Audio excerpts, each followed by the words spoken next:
welcome to We'd Rather Be Reading. I'm Jerrica. And I'm Lia. Guess what we're going to do today? We're going to rant! Dun, dun, dun, dun, dun, dun, dun, dun. Rant day. So, today we're going to rant about all of the things that we rant to each other about. And we're like, you know who wants to hear this? You guys. Of course you do. You guys love it when we rant. And I want to throw my first topic out there. Ooh. I just read these books.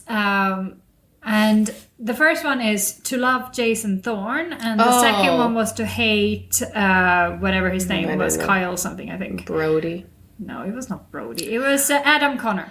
To Love Jason Thorne and To Hate Adam Connor by Ella Mace. And I actually like this book. I like them a lot. I gave them like 4 or 5 stars there around. So, you know, they were good. Wow. Do you know what I don't like about these books? Wow. That they were narrated in the audiobook by the same people. Oh, yes. I, as you know, like to not wait for the book 2. I would like to read everything at once. And when I finish reading Jason Thorne and move on to Adam Connor and realize that Adam Connor sounds a whole lot like Jason Thorne, this throws me off my game. Do you know what you do? You go back to back too much. Because if you stepped away for a little hot second and then came back, you would have no idea. True. You're a goldfish. It would be like, give it 2 days and you wouldn't even remember. Probably. It's true. You know Jennifer Suchevich, we have read a couple of her books. Mm-hmm. And I saw on like one of our apps that we had the rest of the series after the first one that we read, which was like Campus Heartthrob or something like that. Yeah.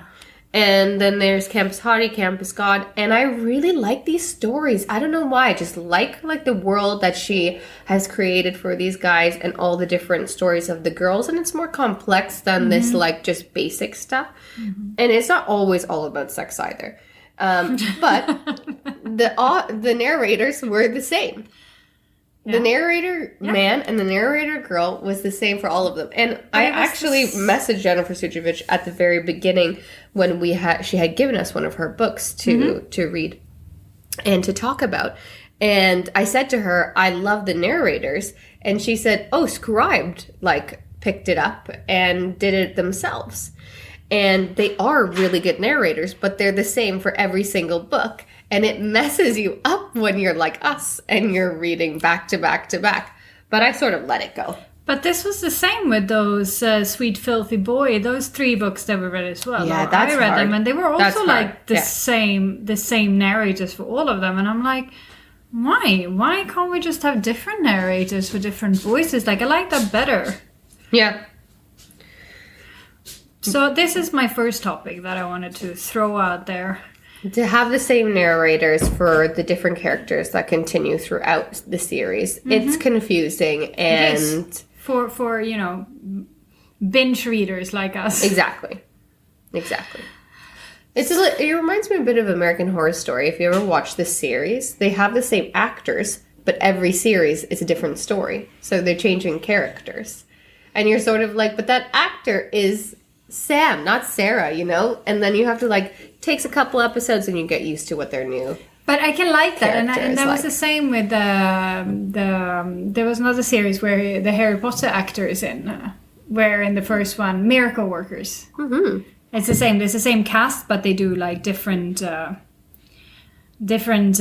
roles, like a different story. So they're in the first one, they're miracle workers that work for God, and they grant miracles to people. Yeah. And in the second one, they're what are they doing? They're in the Wild West, I think. And then the third one is future apocalyptic road. What is it? The road, not Roadrunner. It's with Charlize Theron. You know that movie? Yeah. No. I think I know what you're talking about. So it's that. Where they're on a truck the whole time. Yeah, pretty much. This road something, I think. Anyways. So that's my first rant that I had, my first topic. So I need to see some bettering here. Yes, to change the narrator based on the character. Yeah. Please, and thank you. Please and thank you. And then my second topic that I wanted was really all about Grace. Oh no. god, soon we're gonna have to get to this 17th book in this series. Which is true, but Scribe put me in jail, so I can't actually listen to it. I'm like, oh no. How sad. I'm gonna have to wait. No, please give it to me now. Okay, Grace, of course, is from this Tracy Wolf series that we've been reading. Court, crush, crave, charm, cherish. Cherish, yeah. And kill myself. Court, crave, crush, cherish, covet. I knew I was missing a C one. Anyways, Grace is our main girl here, and the narrator of her is like, oh god, she's the worst. But I mean, it's not her; it's really the material she's being given. No, it is absolutely. insanity. Absolutely, but I think Grace is a horrible character. But Grace, my whole point here with Grace as a topic of contention here for me, where I'm really upset about this, is the whole. I want to write 6 million books with this character, and I'm going to go and add in an extra book, which is like a story that took place when she's frozen for 4 months. But in reality, the book then is like over several years, introduces a shit ton of new characters, and I couldn't even remember the characters from the previous books. So very confusing. Like, if you want to do novellas, but make them novellas. Don't make them like super long novels, because it is unnecessary. So this is my thoughts on Grace. And Grace-like characters. And books like Grace's story, where you making your world so complicated that no one can actually understand. And because of Grace, I mean, it's not hard to follow, because you will literally recap everything every 2 seconds. So once you're in it, you're like, oh yeah, it's this. You don't need to tell me again. Please stop telling me. I know. Because she will just recap and recap and recap. But it's too many. The world is too big now, and like we said, this book came out now. I think it's Cherish, the last one. The newest one? Yeah. I can't see it because, Scribe put me in book jail. But this one is like, she has to go back in the shadow realm because of this story that happened with these people. And I'm like, dragons. Who with the what? What are we talking about? I can't remember. It was not that interesting the first time around. I don't want to retain this kind of thing. Yeah, but don't worry. She's going to recap it for you the entire book. Many, many times. But we're in Hudson's head now, right? That's what this book is about? No, I don't think so. We're not? It's not a Hudson perspective? I really don't think so. Oh. I'm going to have to cherish. Are you ready for this? No.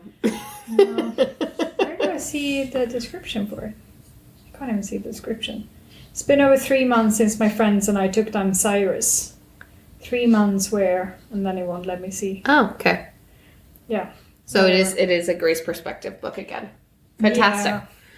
So I'm not looking forward to that, and I don't love it when people recap. And you know, it happens not only in these fantasy novels, but it happens in this romance genre too, where they will go out on a date, then the girl will go back to her flatmates or whatever, and start talking about the date. It's like, well, we just read it, and now you're recapping it to your friends. Yes. And, okay, curious about this. Mm-hmm. How many of the romance books we read do you think would pass the Bechdel test? I don't know. Probably none of them. None. Like, a conversation between 2 female characters that don't revolve around boys. Like, yeah, none. None. No. I went in my brain there for a second. I came back with 0. I mean, I read one book that would have passed it, and this is what I was telling you about before, because I read Fourth Wing, and we're going to talk about Fourth Wing at some point. You haven't read it yet? So no, we can't talk about it yet. But I loved Fourth Wing, and then I decided to read another book by Rebecca Yarros, and it's The Things We Leave Unfinished, and I just finished this book, and this book would definitely pass the Bechdel test. Okay. Nice. Yes. Well, one of my rants it's nothing to do with the intelligence of a Bechdel test, but when I read a book, oftentimes it's because of what the title is, and even if there's a trope in the title then I'm like, okay, sold. And I know now in the books that I read which tropes I like the most. Yeah. I like single dad stuff. Always. I never get bored of it.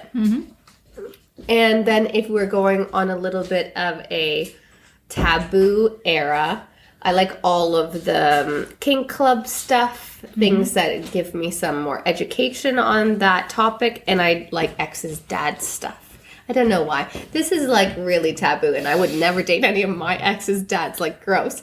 But it's so gross, right? So for some reason, reading about it, like, to so think of hot. my exes or like my current husband's dad. I know. I'm like, no, thank you. I think now we're too old for that to be a possibility. But like in our 20s, were there any of your friends' dads that you thought were hot? No, I never liked the older guys. Oh yeah, that's right. That's right. But I had this girl that I went to high school with. Her name was, or was, because she's married now. Maybe she has a different last name. Natalia Dymkowska. And her dad was a fox. Like, just straight up the hottest dad I've ever seen in my life. And I'm sure, like, everyone told her all the time. Let me tell you, her mom was also very hot. So there wasn't anything like that.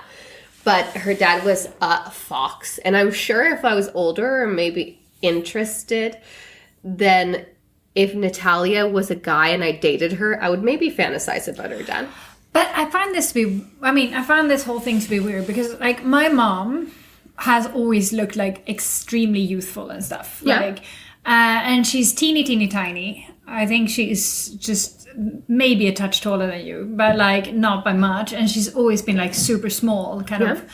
And I had friends when I was a teenager that would be like, "Is that your mom?" And gross. Like, isn't that your sister? And I'd be like, yo, no, my mom, like, cut it out, yuck. And this happened to me quite frequently, and I really did not like it. So maybe it's also that I would never ever be like, hi, your dad's so hot, you know, like, because I did get it from. But do you know what I don't like, and I like it creeps me out that it's even like a thing, is the stepbrother, stepsister stuff. Yeah, but I think it depends on when you become step siblings. Because let's say you're like gross. 5 years old and your family moved in together, and then these are going to be like siblings to you because you're so young. But let's say you're 15 and 14 when your parents start dating, like, and they don't get married. And they don't. But like, I think there's a world where you're like. Gray. It's so gray and gross to me. But I don't think it's hot at all. Like, in my head, it's not hot. But the ex's dad thing somehow is hot to me, even though none of my ex's dads are remotely good looking. But what my rant is about is when I get these books, I expect it to be what's inside of it. Yes. So, when I have a book that is called... Oh, it popped out. Goodreads. It is called something like an ex-dad's romance. And that's what I expect it to be, right? No, wait, here's my want to read. Here's my read list. I think I read you one of these like titles and you were like, oh, that sounds really awful. Yeah, a lot of them do, man. Like, you have terrible taste. I know. Okay, it's called Temptation, an ex's dad romance. Yeah, I don't like that. So it's called Temptation. Do you know when I got this? On Free Book Day. But you gave it 5 stars. Yeah.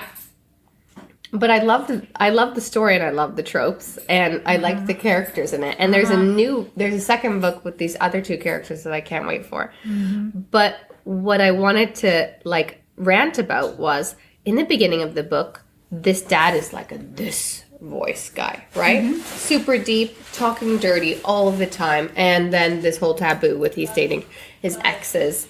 He's dating his son's ex. They were together for 6 months, and now his son's ex works for him in the house, and they have like a really good working relationship, but she's super into him, he's super into her. Anyways, they fall in love. But there's no sex. Okay. So it's an okay romance. But if I'm going to read a book that's called Temptation, an ex's dad romance, you better put the fire into this fucking book. I'm expecting straight up book porn, please and thank you. Do you know what I find fascinating with some of these books that we read? Because, I mean, we just read that Swedish Mountain Man book, and we read some other explicit sexual books. And like, I'll be going to pick up my daughter at like training and stuff, and I'll be sitting outside like looking at all the other parents while listening to this with like keeping a full-on proper straight face. And in my mind, I'm like, if only they knew. No, Melissa, my friend in London, she says every time I post a picture and I have an AirPod in my ear, and she's like, little do they know. A guy's going down on this girl, and it might be like middle of the day, your kid's soccer team practice, and there's Jerrica listening to like full-on explicit sex scenes with a straight face, and maybe even multitasking by talking to other parents at the same time. Yeah. And that's just what we do. Yes. That's just what I do. Yona's like, why is it that all of your books have to have so much sex in it? And so me and him sat down and had a conversation about audiobooks and about the speed in which we listen to them. And I pulled up a book on Scribd that I hadn't read before. It was called Fire, like something, Pyromaniac. Okay. And I was like, obviously, this is going to be fine. It's not going to be sexual. So I can, because if I make him listen to any of my other books, like sex can pop up pretty much at any minute. And you're like, okay, honey, sorry, this is the kind of books I listen to every day. But so I put on Pyromaniac to show him like 1 speed, 1.5 speed, 1.25, you know, and like double speed, how very fast the voices get and stuff like that. And I was like, Leah could read at 1.5 or listen to at 1.5. If I hate the book. And I can't even pick up on what they're saying. He's starting to laugh, and we can't really understand what the guy's saying. So then I go to 1.25. And he's talking about seeing the fire of the house. The house is on fire. And then I go back to 1 to show him like what the normal pace of this guy's actual voice is. And the guy gets a hard-on watching the house on fire. And Johan goes, Jerrica. And I was like, this isn't my book. It's like, this is you. You could be reading a book, and it could be about like oral dentistry, and you're explaining to me like all the new things you're learning about like a dentist surgeon that I didn't know was in existence before. And how much sperm can fit, like get stuck in your teeth or what? No, he's saying that you could be reading a book that's like generally educational, and then boom, out of nowhere, someone's dick is in someone's mouth, and I was like, and the dentist chair. The dentist chair, yeah. So. Real life.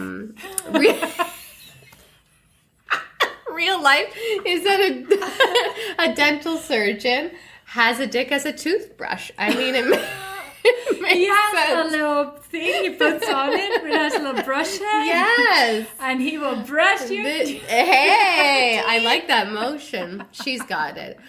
Johan just didn't get it. But it made me laugh because it's kind of true. These books that I read can be like really different, and most of them do really good research in order to prepare for the novel. And you get to learn something, like the ones I was reading where they had like brain tumors and different medical issues. You really do get a lot of information in those.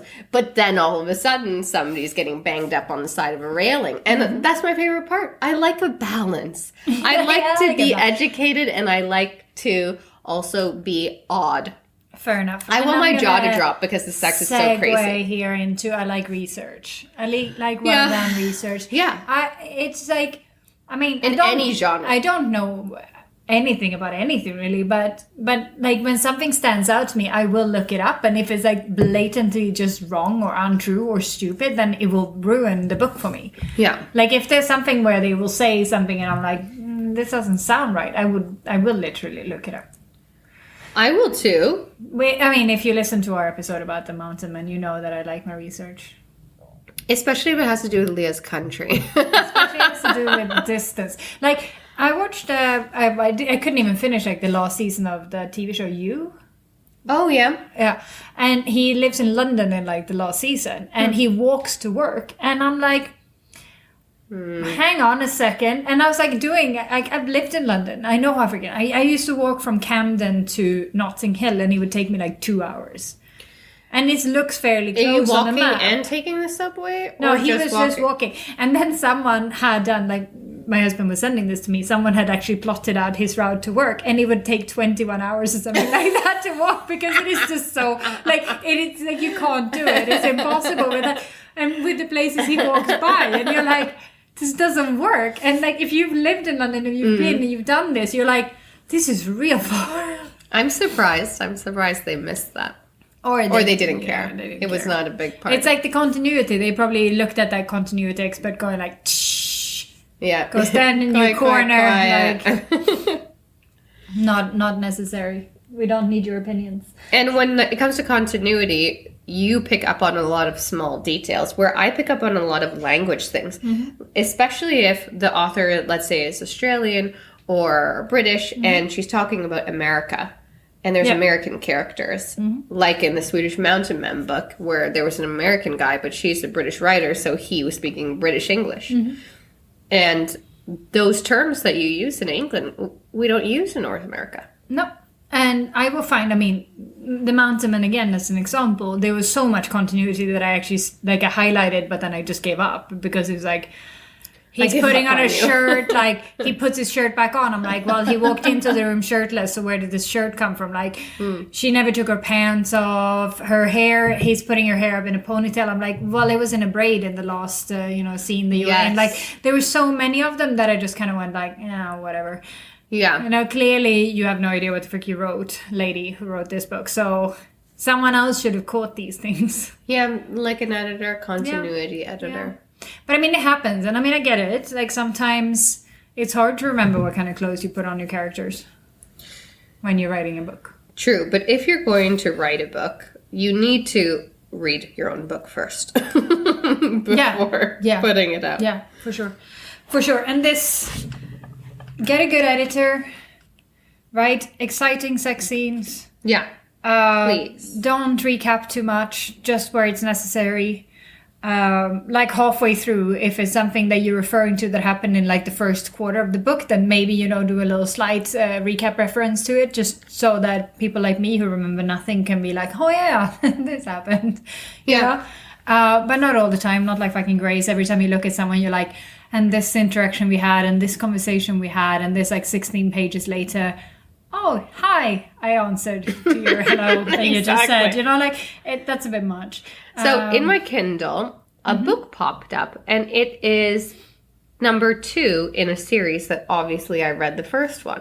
The second one is called Pierced, and it has a horrific cover. Looks super, super bad. Even the font is bad. So I opened it up to be like, when did I get this? I guess it was a while ago. And about the book, I always like to read them, see what they say. There is a typo. She writes, even if I was only doing to use my boss, Pierce. I was like, how did somebody not pick up on that? There's 2 of the same words beside each other in about the book. Yeah, someone should have proofread that. But it was like, Michelle was telling me on Saturday that she went to like a baby shower and it said, it's a grill. Instead of girl.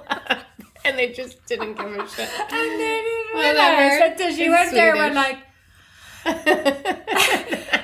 someone should fix that. I love her. That is funny. So, like sometimes you get blind to your own text. This is why you need a second pair of eyes on, and sometimes a third or fourth pair of eyes. Yeah, many pairs of eyes, because it's hard. It's hard to catch all your mistakes. Especially in these sex scenes where that head has to swivel and that torso needs You need to be able to picture. Be detached. I think that's. But I mean, it's one of those things. Like, I understand it's really hard to write sex scenes and action scenes where you have like fight scenes where you have to like say he swung this, he did this, and then like I always try to picture it in my head where this kick is coming from, and I'm like, how is this body moving? Wasn't she just stabbing there and now her like and it's the same with, I mean, not maybe so much with just like 2 people having sex with each other, but there was a lot in the Mountain Men book where he spin her around and then he's like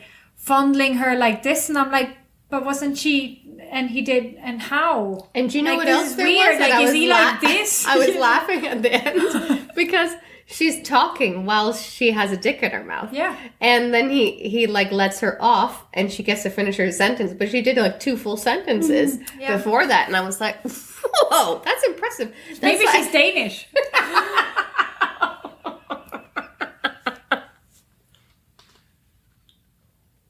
And that, my dear, is the name of this episode.